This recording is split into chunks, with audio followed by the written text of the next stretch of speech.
Alors aujourd'hui, je vais un peu dévier de mon sujet principal qui est l'écriture pour faire un live painting. Comme je l'ai dit dans la vidéo de présentation de la chaîne, écrire n'est pas mon métier. En fait, je suis graphiste et illustratrice. C'est pourquoi j'ai l'habitude de jongler avec le processus créatif, même si c'est dans un autre domaine que l'écriture. Je commence cette série de vidéos illustrées au mois d'octobre, parce qu'au mois d'octobre, il y a ce qu'on appelle Inktober. Les habitués d'Instagram connaissent peut-être, il s'agit de réaliser un dessin à l'encre par jour pendant tout le mois. C'est éprouvant et pas vraiment évident de le faire chaque jour, mais c'est super sympa. Compte tenu du thème de cette année, je me suis dit que ce serait cool d'utiliser ces dessins comme illustration du processus créatif. Je n'arrête pas de parler du Sendai Banashi et c'est exactement le même principe que je vais utiliser ici, vous allez voir. Mon thème de cette année est de dessiner un personnage ou une personne que j'aime, en général issue de la pop culture, mais on y trouvera aussi des autrices et des femmes que j'admire. Je vais à chaque fois remplacer le visage par une tête d'animal. Alors c'est un peu triste pour moi parce que j'adore dessiner les visages, mais à chaque Inktober, je glisse un exercice personnel à l'intérieur qui est cette année de m'entraîner à dessiner des animaux. Donc pour chaque dessin, nous avons deux thèmes, comme s'ils étaient tirés du chapeau magique. Je vais les lier ensemble pour créer un personnage nouveau. Dans la première vidéo du chapeau, j'expliquais que l'idéal était de tirer 3 mots pour que l'idée soit vraiment originale, et c'est vrai. Ici, je ne compose qu'avec 2 éléments, parce qu'Inktober nécessite une certaine rapidité. Je n'ai ni assez de dextérité, ni assez de temps pour réaliser des dessins plus complets. Mais avec un 3e thème, on aurait eu de très belles choses. Par exemple, si j'avais associé le personnage de la pop culture, plus un animal, plus le tarot de Marseille, là, on aurait eu un ensemble cohérent. Le 3e mot, le tarot en l'occurrence, donne la cohérence à la série. Avec seulement 2 idées combinées, ça reste assez superficiel. Mais bon, c'est déjà pas mal pour vous démontrer l'efficacité de la méthode. Alors, aujourd'hui, qu'est-ce que je suis en train de dessiner ? Mon personnage est Ziggy Stardust, le célèbre personnage inventé par David Bowie au début des années 70. L'animal qui y est associé est le renard. Pourquoi le renard ? En fait, pour tout vous dire, cette année, je fais un Inktober participatif, donc ce sont les followers d'Instagram qui ont choisi le renard. Je vous en dis plus à la fin de la vidéo. En attendant, voici la réalisation du personnage qui s'appelle désormais Ziggy Star Fox.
Merci d'être encore là pour cette vidéo spéciale d'ABC contre Béran, j'espère qu'elle vous a plu et a apporté une petite bulle de tranquillité dans votre journée.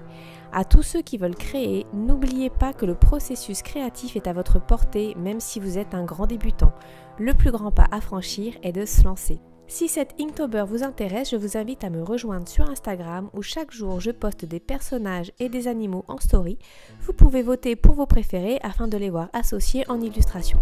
Pensez à vous abonner, ce sera plus simple pour me suivre, à cliquer sur la cloche encore plus simple pour être au courant des nouvelles vidéos, partagez parce que ça fait plaisir et vous pouvez également me rejoindre sur les réseaux sociaux, tout est dans la description.